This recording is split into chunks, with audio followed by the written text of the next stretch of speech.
우리 하나님 말씀 같이 보겠습니다.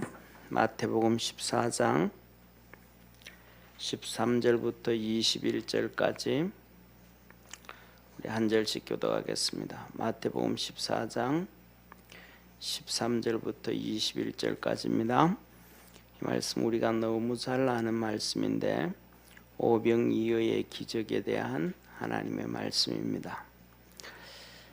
예수께서 들으시고 배를 타고 떠나사 따로 빈들에 가시니 무리가 듣고 여러 고을로부터 걸어서 쫓아간지라. 예수께서 나오사 큰 무리를 보시고 불쌍히 여기사 그 중에 있는 병인을 고쳐 주시니라. 저녁이 되매 제자들이 나와 가로되 이곳은 빈들이요 때도 이미 저물었으니 무리를 보내어 마을에 들어가 먹을 것을 사 먹게 하소서. 예수께서 가라사대 갈 것 없다. 너희가 먹을 것을 주어라. 제자들이 가로되 여기 우리에게 있는 것은 떡 5개와 물고기 2마리뿐이니이다. 가라사대 그것을 내게 가져오라 하시고 무리를 명하여 잔디 위에 앉히시고 떡 5개와 물고기 2마리를 가지사 하늘을 우러러 축사하시고 떡을 떼어 제자들에게 주시매 제자들이 무리에게 주니 다 배불리 먹고 남은 조각을 12바구니에 차게 거두었으며. 우리 21절 합독하겠습니다. 먹은 사람은 여자와 아이 외에 5,000명이나 되었더라. 아멘. 우리 옆에 있는 성도들하고 서로 한번 인사하겠습니다. 예수님을 따릅시다. 아멘.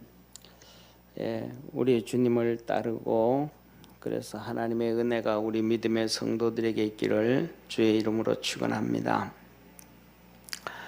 오늘 여기 본문 말씀에 보면 우리 주님이 이렇게 말씀합니다.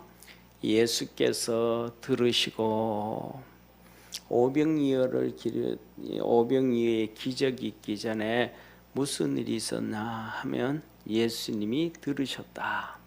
뭘 들었는가 하면 세례 요한이 목베어 죽임을 당한 것. 세례 요한이 목베어 죽임을 당한 것. 그리고 예수님이 목베어 죽임을 당했다라는 소리를 듣고 예수님께서 배를 타시고 훅 떠나버리신 거예요. 쉽게 말하면 예수님도 마음이 좀 많이 아프셨겠죠. 세례 요한은 인간적으로 얘기하면 예수님의 친척이 되잖아요. 외가 쪽에 친척이 되어집니다. 그리고 학렬로 따져도 예수님보다 높고 6개월 먼저 태어나셨고 그리고 예수님을 위해 가지고 이렇게 가는 길을 평탄케 했다고 예수님을 위해서 산 사람. 그리고 예수님께서 친히 세례 요한에 대해서 말씀하시기를 여인이 낳은 아들 중에서 이보다 더 큰 아들은 없다. 다시 말하면 그 말씀을 볼 때 세례 요한은 모세보다가도 위대한 사람, 엘리야보다가도 위대한 사람, 모세오경을 기록한 모세보다가도 출애굽을 시킨 모세보다가도 선지자의 아버지라는 엘리야보다가도 더 위대한 사람. 그의 사역은 정말로 짧은 한 1, 2년 정도의 짧은 사역이었지만 가장 위대했고 가장 멋있었던, 그러면서도 단 한 번도 자기가 예수님보다가도 학렬도 높고 나이도 많고 이런저런, 그리고 자기는 또 이 제사장 반열에 있는 사람이고 예수님은 유다 지파고 이런 모든 것들이 비교해도 비교가 안 되지만 단 한 번도 교만해진 적이 없고 겸손했고 그리고 마지막까지도 세례 요한이 제자들에게 예수님을 보내면서 이스라엘 나라 이 메시아 구원할 자가 당신입니까? 하면서 이스라엘 나라를, 자기 나라, 자기 민족을 정말 끔찍이도 사랑했던 세례 요한. 하나님의 종들은, 진짜 하나님의 종들은 전부 다 애국주의자예요. 쉽게 말해서 대한민국에 살면서 친중, 친북하는 그런 목사들은 거의 가짜입니다. 왜냐하면 성경에서도 보셔요. 엘리야는 북이스라엘 사람이거든요. 그런데 그는 남쪽 유다를 위해서 일을 한 번도 안 합니다. 이 아합 왕 밑에서 그 핍박과 박해를 받아도 자기 북이스라엘을 위해서 헌신하고 희생을 합니다.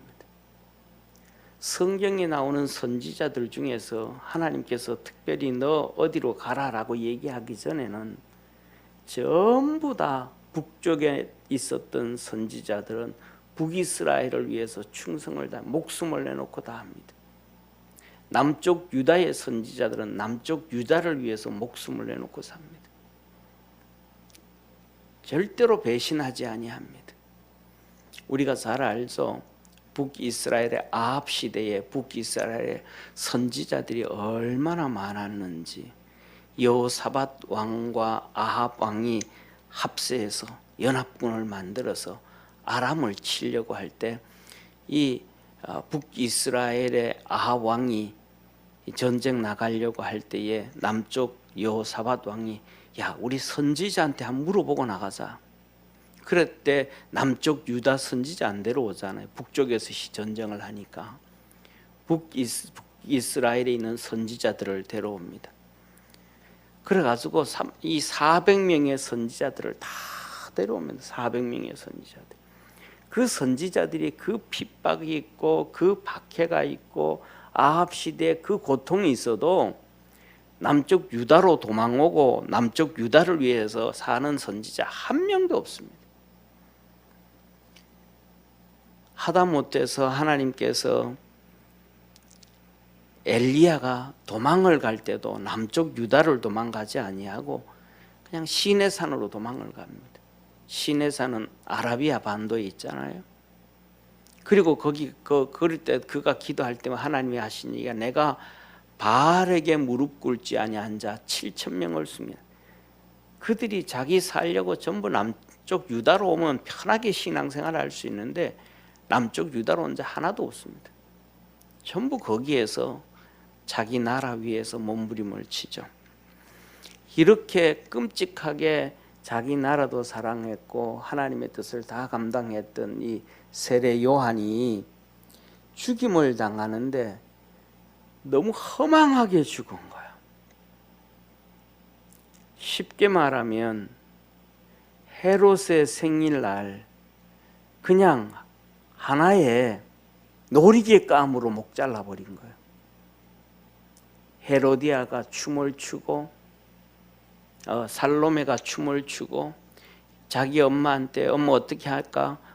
그 헤로디아가 목 잘라달라 그래라. 소반에 담아 달라 그래라. 그냥 그렇게 되어버린 거예요. 이 세례요한 그 위대한 사람이 죽임을 당하는데 잔치집에 그냥 소 한 마리 잡는 것보다도 못할 정도로 너무 이렇게 충격적으로 그렇게 죽은 거예요. 예수님은 알고 계셨지만 실상 그것을 경험하고 나니까 육체를 가지고 계셨던 예수님이 얼마나 충격이 되겠어요. 또 이 십자가 사건도 예수님이 육신을 가지고 계시니까 얼마나 충격적인지 하나님 앞에 3번씩 몸부림을 치면서 기도하시잖아요. 예수님께서 세례요한이 그렇게 그냥 잔치집에서 이 헤롯의 잔치날 생일날 이렇게 됐다는 얘기 듣고 그냥 배 타고 훅 떠나버리신 거예요. 그런데 예수님이 어디로 가셨는지 소문이 바닥에 퍼지니까 여러 고을에서부터 예수님을 다 쫓아와요. 이것 보면서 저와 여러분 우리 모두가 전부가 이 사람들하고 다를 바가 없이 똑같은 거예요. 예수님의 마음은 뭐 상관없어. 그냥 예수님이 그 세례 요한의 죽음으로 인해서 마음 힘들어하고 아파하는데 쉽게 말하면 어린애들하고 똑같은 거예요. 어린애들 보면 5살, 6살 된 애들 보면 아니면 뭐 4살, 5살 된 아이들 보면 하다못해 가지고 4살, 5살 되어지면 아버지가 30살, 뭐 30에서부터 35살 그 사이잖아요. 그런데 아버지가 불의의 사고로 죽었는데 얘들은 아버지가 죽은 거에 대해서 잘 몰라. 엄마는 오해를 하고 있는데 그냥 뭐 이리 뛰어다니고 저리 뛰어다닌 것처럼 생각 없는 아이들처럼 예수님은 지금 마음에 너무 이렇게 힘들고 어려워서 배 타고 좀 훌쩍 떠나서 좀 조용하게 있고 싶은데 수많은 사람들은 예수님을 다 쫓아오는 거예요. 전부 쫓아오는 거예요. 쫓아오는 거예요. 그런데 그들이 쫓아오는 걸 보니까 예수님께서는 뭐예요? 똑같은 마음이 드는 거예요. 똑같은 마음. 예수님 마음 아프고 좀 멀지 않아서 이제 멀지 않아서 이 유다가 멸망을 당하고 이스라엘이 멸망을 당해서 이들이 다 뿔뿔이 흩어지고 상상을 초월하는 수많은 사람들 130만 명이 죽임을 당하는데 그냥 죽임을 당하는 게 아니고 이 로마인들에 의해서 배갈림을 당해서 이 보석을 숨기고 도망가는 사람들 먹고 삼키고 보석을 삼키잖아요. 그러면 이제 도망을 가서 배설해 가지고 그것 보석을 끄집어내서 살아가기 위해서 삼키고 도망을 간단 말이에요. 그것을 이 로마 사람들이 다 한 거예요. 그러니까 이 보석을 꺼내기 위해서 죽은 사람 배를 갈라요. 도망가는 사람들을. 그냥 죽어도 그냥 죽는 게 아니고 너무 비참하게 죽을 사람들. 그런데 이들이 뭐예요? 앞일에 어떤 일이 있을지도 모르고 그냥 예수님 쫓아오는 거예요. 이들의 자녀들이 그 일을 그들이 당하고 그들의 자녀들이 그 일을 당하는데 그들은 알지도 못하고 예수님을 쫓아오는 거예요. 그렇게 그들을 쫓아오니까 누구가 죽는 것처럼 이 세례 요한이 죽은 것처럼 세례 요한이 목베어 죽임을 당하잖아요. 비참하게 죽임을 당한 것처럼 이들이 그렇게 죽임을 당할 게 앞으로 멀지 않았으니까 그들을 바라볼 때 주님께서 뭐 하셔요? 오늘 본문 말씀에 이렇게 말씀을 하셔요. 14절에 예수께서 나오사 큰 무리를 보시고 불쌍히 여기사 그 중에 있는 병인을 고쳐 주시니라. 사람들이 쫓아 나오는데 여자와 아이 빼놓고 남자만 5,000명 정도 되는데 그 따라온 사람들 중에 병든 사람이 얼마나 많겠어요. 옛날에 우리나라도 정말로 병든 사람 많잖아요. 지금은 우리나라가 전 세계에서 의료 기술이 의료 시설이 넘버원입니다. 미국 사람들도요 한국 사람들만큼 의료 혜택을 못 받습니다.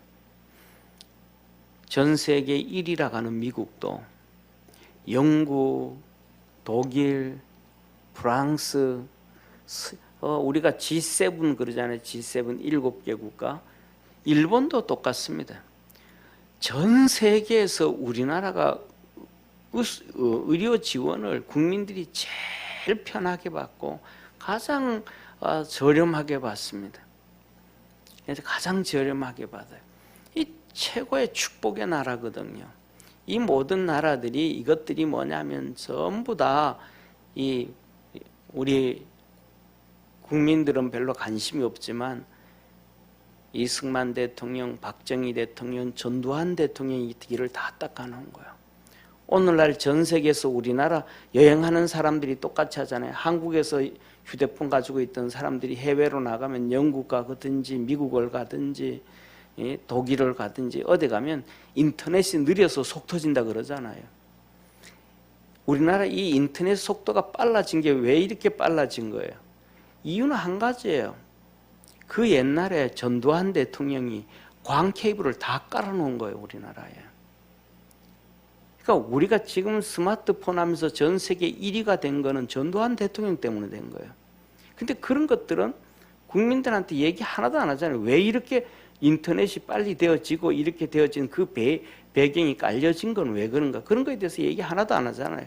지금 우리가 이렇게 하는 것 전부 다 반도체, 전자, 삼성전자, LG전자 전부 그 배경이 전부 그 깔아놓은 거는 전두환 대통령 다 해놓은 거예요. 우리가 이 엄청난 축복인데 이 PC 좌파들은 헬조선이라고 하면서 그랬잖아요. 그러니까 예수님께서 이스라엘 백성들에게 똑같은 거예요. 하나님은 우리에게 축복을 진짜 줬는데 이 축복을 줬는데 이 축복이 오래된 게 아니에요. 70년대만 해도요 병원 못 가는 사람은 숱했어요. 제가 클 때도 제가 초등학교 중학교 다닐 때만 해도요 제가 다닌 교회가 얼마나 큰 교회였냐 하면 어른들만 우리 교회가 요 정도 되니까 우리 교회 한 2배 정도 돼요. 어른들 예배가당이요. 최소한 뒤로 이정 2배 이상 돼요. 그리고 1층, 2층 슬라브 요새 건물로 2층 교육관이 있었습니다. 1층, 2층 교육관이 있었어요. 그리고 그 다음에 성가대 연습실이 따로 건물이 있었습니다. 우리가 그림 보면 왜 미국 외국 그림 보면 정말 예쁘게 산 속에 있는 동네에 예쁜 교회 있잖아요. 똑같이 그렇게 만들었어요. 정말로 똑같이 작게, 그러니까 조그만한 교회, 성가대만 들어가서 연습할 수 있는 교회. 그 성가대 건물 따로 만들어갖고 거기서 연습하고요. 그런데 그만큼 큰 그 시골인데도 그렇게 큰 교회인데 꽉 찼어요. 근데 거기에 뭐가 있었냐 하면 춘향에 약국과 약방이 있었어요. 약국과 약방이 어떻게 요새는 사람들 다 모르죠. 요새는 약방이 없잖아요. 옛날에는 약방과 약국이 있었어요. 제가 중학교 때만 해도. 이게 뭐냐면 약국은요. 쉽게 말하면 우리 최 권사님처럼 공부를 하고 대학을 나와서 체린 정상적인 약을 파는 데가 약국이에요. 그리고 약방은요. 그냥 조상들대로 조상들이 한의학을 공부를 했든지 뭐 했든지 하면 자기가 약을 제조해서 파는데요. 그래서 이런 한약도 만들어서 팔고요. 이런 웅담 같은 이런 것도 해가지고 약을 만들어 파. 이게 약방이에요. 이게 있었어요. 그리고 병원 가자면요. 정말로 꿈에도 못 꿔요. 너무너무 정말 열악했단 말이에요. 그래서 60년대, 70년대에는 죽어가는 아이들 안고 하나님 살려만 주십시오. 주의 종 시키겠습니다. 그랬던 엄마, 할매들이 정말로 많아요. 그런데 2000년 전에 얼마만큼의 병원이 있고 의사들이 있고 진료가 발달돼? 그렇지 않아요. 2000년 전 우리나라는 삼국시대도 아니고 그냥 가야시대예요. 고조선이 고조선. 그러니까 그 5,000명하고 2만 명 그 많은 사람들이 찾아왔을 때 얼마나 많은 사람들이 아팠겠어요. 그런데 예수님께서 본인도 뭐 하고 싶을 텐데, 쉬고 싶을 텐데, 마음도 힘들 텐데 그 아픈 사람들을 모여서 불쌍히 여겨서 일일이 다 고쳐주시고 일일이 다 치료해 주시는 거예요. 이게 뭐예요? 예수님 어깨에 놓여진 사명이에요. 예수님의 마음이 힘들고 어렵고 세례요한이 죽었다고 해서 할 일을 안 하면 안 되는 거예요. 온 사람들에게 불쌍해서 다 힘들면서도 해주는 거예요. 사랑하는 성도님, 저와 여러분들은 예수님의 그 모습처럼 여기에 나와 있는 이 사람들처럼 예수님을 쫓아가는 것이 우리의 사명임을 믿으시길 바랍니다. 힘들어도 쫓아가야 되고 어려워도 쫓아가야 되고 편해도 쫓아가야 되고 먹어도 쫓아가야 되고 못 먹어도 쫓아가야 되고 아파도 쫓아가야 되고 이 보이지 않아도 쫓아가야 되고 우리는 그냥 그저 주님을 쫓아가야 돼요. 이 주님 쫓아가는 것이 우리의 사명이에요. 그래서 우리가 그렇게 주님을 쫓아갈 때 주님은 우리를 불쌍히 여기시고 은혜 주시고 치료하여 주시는 축복의 하나님이심을 믿으시길 바랍니다. 사랑하는 성도님, 오늘 그래서 이어서 보면 15절에 이렇게 말합니다. 저녁이 되매 이들을 쫓아가 가지고 예수님이 말씀을 전하시고 병든 자 한 명 한 명을 치료해 주고 고쳐 주는데, 사랑하는 성도님, 그 많은 사람들이 정신도 굶었을 거 아니에요. 그 광야에서 뭐 예수님을 따라 나오면서 도시락 싸올 수 있는 사람이 몇 명이겠어요? 지금 여기에 보리떡 5개와 떡 5개, 보리떡 5개와 물고기 2마리 들고 나온 아이의 도시락은, 이 아이는요 정말로 축복받은 아이예요. 왜냐하면 그 당시에 하루 3끼를 못 먹는 이스라엘 백성들이 93%예요. 93%. 그래서 그들을 이 이방인들이 놀려요. 이방인들이 놀린다고요. 야, 너들 하늘에 계신 하나님 믿는다며, 하늘에 계신 그 하나님으로부터 선민이라며, 너들은 하늘의 선민이라며, 그런데 무슨 하루 3끼도 모르고 못 먹고 이 비참하게 사냐? 너들은 하늘의 백성이 아니고 땅의 백성이다. 땅의 백성, 거지 백성이다. 거지 백성. 그래서 암렛스란 거, 암렛스. 땅의 백성, 저주받은 백성이다. 너들이 무슨 선민이냐? 하나님의 백성이냐? 이방인들이 조롱한 말이 땅의 백성, 암렛이라는 93%가 굶고 사는 거예요. 하루 3끼를 못 먹는 거예요. 예수님 당시에. 그런데 이 아이가 도시락을 들고 예수님께 따라 예수님 오는데 쫓아왔으니까 이 아이는 혼자 오지 않았을 거 아니에요. 부모가 데리고 왔을 거 아니에요. 예. 그런데 그렇게 태어난 이 아이는 요새로 얘기하면 1% 안에 속한 아이예요. 축복의 아이죠. 그런데 어떻게 도시락을 안 먹었어요? 전부 뭐예요? 다 정신 다 굶었죠.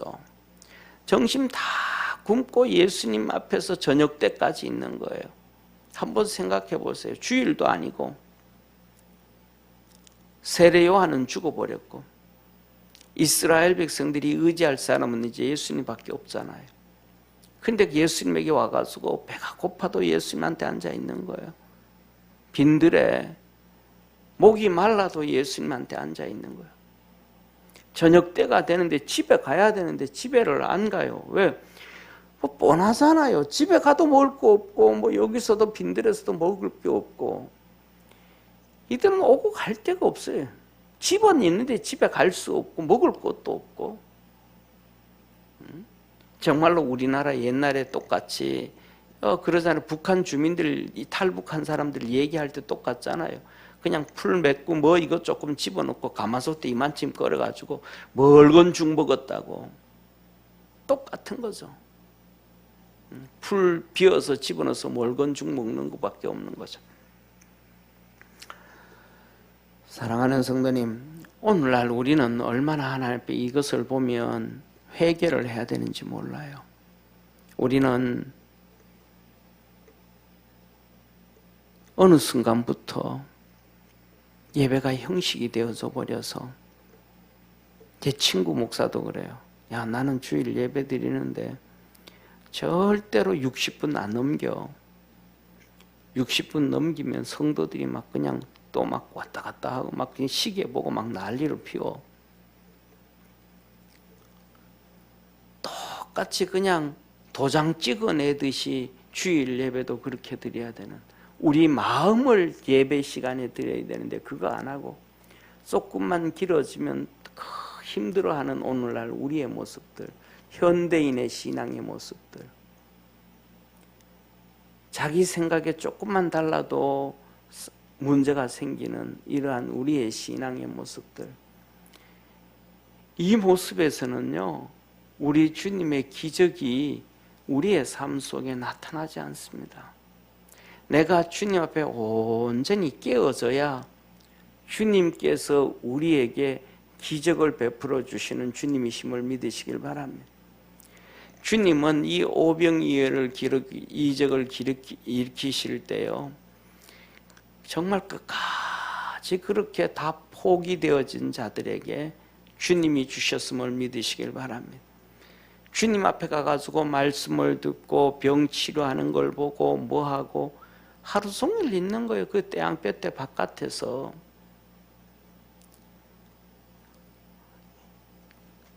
그 하루 종일 있는다고 해가지고 예수님의 손길이 내한테까지 올 확률이 얼마나 있겠습니까? 없어요. 왜? 여자와 아이 빼놓고 5천 명이니까 여자와 아이까지 포함을 시키면 최소한 15,000명, 2만 명은 되잖아요. 그런데 보통 그렇게 가면 남자보다는 여자가 훨씬 많이 쫓아가잖아요. 그러니까 그 2만 명씩 모이는데 그 중에 내가 예수님을 만날 수 있는 확률이 얼마나 높겠어요. 직접 만나지 못해도 그냥 기다리는 거예요. 그러면서 그 얘기를 해요. 사람들이 아니 그때는 마이크 시설도 없고 뭐도 없는데 어떻게 2만 명이 있는데 그 예수님이 육성을 가지고 얘기하면 다 들리겠냐고. 그거는요, 몰라서 그래요. 성지순례 가서 오병이어의 기적 이루었던 들판에 한번 앉아 보세요. 밑에서 얘기하면 쭉 소리가 위에까지 다 들려요. 더 나아가서는요, 이 에베소라든지 이 소아시아에 가면 우리 보면 야외 극장이 있어요. 집에 가서 네이버에서 그냥 로마 시대 야외 극장 같은 거 치면 7만 명, 8만 명씩 들어갈 수 있는 야외 극장이 있어요. 이렇게 산이 이렇게 있으면 이 산을 전부 계단으로 다 만들어 놨어요. 거기 앉는데 7만 명, 8만 명씩 앉아요. 근데 거기 가면 이 무대가 있어요. 스테이지가 있어요. 무대가 있어요. 근데 거기서 이렇게 우리가 그냥 이렇게 얘기해도 저 뒤에 있는 사람한테 전달이 정말로 잘 돼요. 그러니까 외국인들 많이 오거든요. 성지순례 그렇게 하면요. 우리 같이 갔던 목사님 중에 이성화 목사님으로 기억하는데 그분이 서울음대 출신이에요. 앞에 가가지고 찬양을 하는데 그냥 아무것도 없어요. 그냥 찬양을 하는데 옆에서 부르는 것보다 더 웅장하게 들려요. 그 멀리 떨어져 쫙 있는데 정말로 우리가 상상하는 거, 이 앰프 시설, 마이크 시설 된 거하고요 차원이 달라요. 정말로 멋있어요. 그러니까 우리의 생각, 우리의 관점으로 보면 안 돼요. 그래서 내게 손길이 안 와도 그냥 기다리는 거예요. 사랑하는 성도님, 저와 여러분 우리 모두가 주님의 은혜 안에서 그렇게 기다리고 믿음으로 살아갈 수 있는 성도 되기를 바랍니다. 그때 주님은 우리에게 정말 놀라운 사건, 오병이어의 기적을 일으켜 주십니다. 우리는 그렇게 할 때 주님께서 이렇게 말씀을 하시죠. 우리가 주님 오늘 이 본문 말씀에 보면 주님 저녁 때가 됐습니다. 주님 이 사람들이 이제 오늘 이 마태복음에서는 그냥 이렇게 간단하게 나오거든요. 누가복음은 이 본문 말씀도 좀 더 자세하게 나옵니다. 그래서 뭐라고 제자들이 주님한테 뭐라고 말씀하냐 하면 주님 이들 그냥 돌려보내다가 보면 가다가 쓰러집니다. 배가 고파서 먹지를 못해서 쓰러집니다. 이들 빨리 동네로 보내서 먹을 것 사 먹게 하십시오. 안 그러면 가다가 쓰러집니다. 주님은 말씀합니다. 너들이 줘라. 아니 우리가 없는데요. 아무것도 없는데요. 그랬더니 빌립이 오늘 여기 가가지고 아이 도시락을 가져오는 거예요. 보리떡 5개, 물고기도 가진 거 이것밖에 없습니다. 사랑하는 우리 믿음의 모든 성도님들, 우리가 살아갈 때 우리나라 속담에도 하늘이 무너져도 솟아날 구멍이 있다고, 우리에게 예수님이 계심을 믿으시길 바랍니다. 그 주님만 붙잡고 그 주님만 의지하고 달려갈 줄 아는 우리 믿음의 성도가 되기를 바랍니다. 그래서 주님 앞에 그것을 가져옵니다. 가져와라 그랬더니 가져옵니다. 그러면서 하나같이 뭐예요? 아, 이거 뭐 하려고요, 주님? 부정적인 얘기 아무도 안 해요. 안 된다는 얘기도 아무도 안 해요. 그냥 그저 순종만 하는 거예요. 너글 거 먹을 거 줘라. 그럼 우리 없습니다. 빌립이 이것밖에 없습니다. 가져와라. 예, 가져갑니다. 하나님, 우리 주님께서 축복 기도하고 그 다음에 사람들 이렇게 50명, 100명씩 딱 둘러앉게 해라. 그럼 또 둘러앉게 합니다. 떼어주면 떼어줘라. 그래서 이래라 그러면 이렇게 순종하고 저래라 그러면 저렇게 순종하고. 예수님 내 생각에는 이런데요. 예수님 내 생각은 이런데, 이런 얘기 없습니다. 그냥 그저 순종만 합니다. 우리 믿음의 성도들이 하나님 앞에서 그저 순종만 할 수 있기를 바랍니다. 그럴 때 우리에게 하나님의 역사가 이루어집니다. 하나님의 역사가. 우리 주일날 오후에 간증 부흥회하면서 이제 마지막 시간이 됐는데, 이번 주가 마지막 시간인데, 그거 보면 그 목사님이 담임 목사님이 중환자실에 들어갑니다. 이번 주에 중환자실에 신장이 다 망가져 버려 가지고 그냥 이렇게 의식불명으로 이제 이렇게 들어가요. 신장이 다 망가져서 이 교통사고 나가지고 정신적으로 엄청난 충격을 받아가지고 신장이 망가졌다고 그런 얘기를 해요.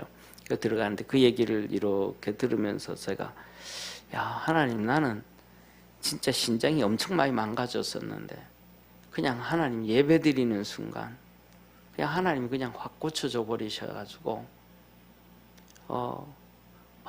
벌써 그때가 한 20살 23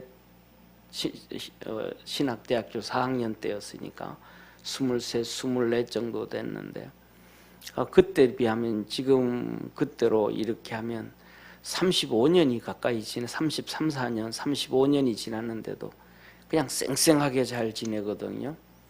하나님의 은혜잖아요. 할렐루야. 하나님은 다 하시는 거예요. 그런데 뭐예요? 하나님 앞에 맡겨놨더니, 그런데 중요한 것은 진짜 하나님의 특별한 은혜인데요. 저는 신장이 망가졌는지도 몰랐어요. 고쳐지고 난 다음에 의사가 그거 신장이 망가졌던 거라는 거예요. 그러니까 신장이 망가져서 눈이 나빠지는 줄도 몰랐는데, 그러니까 그걸 위해서 기도하겠습니까? 안 하겠습니까? 기도 한 번도 안 했죠. 그게 망가졌는지를 모르니까, 왜 눈이 이렇게 나빠졌는지를 모르니까 그냥 눈이 나빠진 것 뿐이니까. 근데 기도를 한 번도 안 했는데도 주님이 치료해 주셨어요. 그런데 그때를 돌이켜보면 똑같은 거예요. 그냥 주님 앞에 맡기고 그냥 주님 쫓아갈 줄 아는 축복의 성도가 되기를 바랍니다. 그냥 주님 앞에 맡겨놓고 주님만 쫓아가면 주님은 우리 삶 속에서 일하시고 선을 이루어 가시고 하나님의 역사 이루시는 능력의 하나님이심을 믿으시길 바랍니다.